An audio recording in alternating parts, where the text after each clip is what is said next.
My name's Neil Henry and I'm the Economic Development and Strategic Planning Manager for Marlborough District Council in the northeast corner of New Zealand.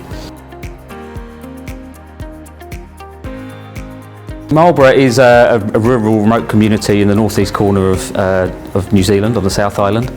We had two large storm events which happened in July 2021 and August 2022. And as a result of those events, 500 kilometres of roading was damaged to the point where some of the community couldn't get out for a period of time. And after that, we were hoping that the government would fund the repairs which they would usually do.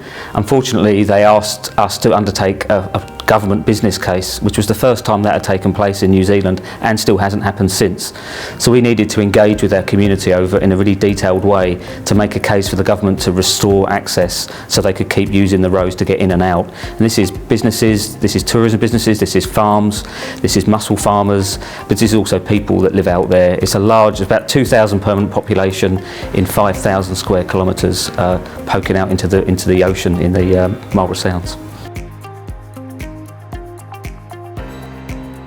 I think we knew with this project that this was something much bigger than we would normally do.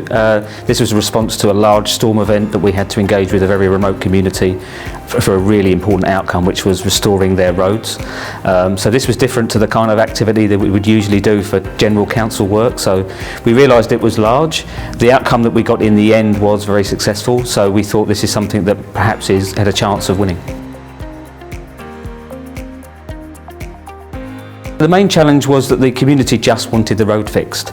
They'd lived with a storm the year before in 21, before the second one had taken place.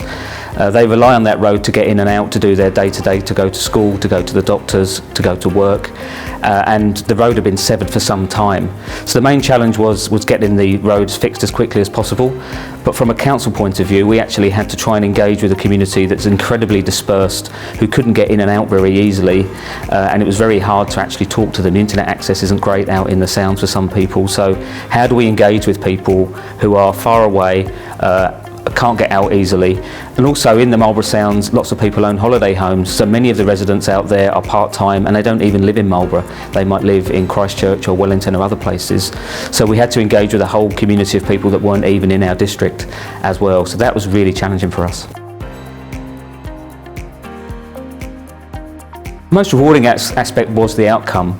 So when we went into the process, the community, we had a strong view that they felt this was just a paper exercise and that we were going to close their roads and they were going to use this as a way of just to justify that fact.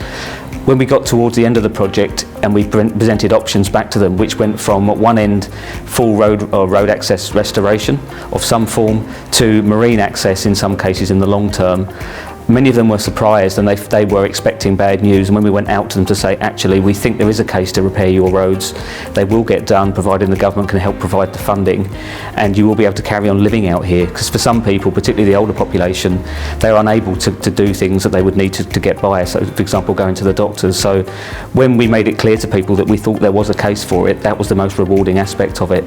And since the end of the project, we think the government is going to provide that funding. So it looks like it's going to go ahead. It's a really important process to think about afterwards as to what went well and what didn't go well, and to think actually, was this project special? And I think for it to be something that can be considered both in two countries with local government, central government departments, you've got to have thought this was something that was particularly special that you'd undertaken. So if you think that your project is something that is really special, has had a great outcome, or you've learned a lot along the way and you think other people could learn from that, I think that's the thing that should make you think about trying to enter the awards, because even if you don't win, I think you'll learn a lot through the application process.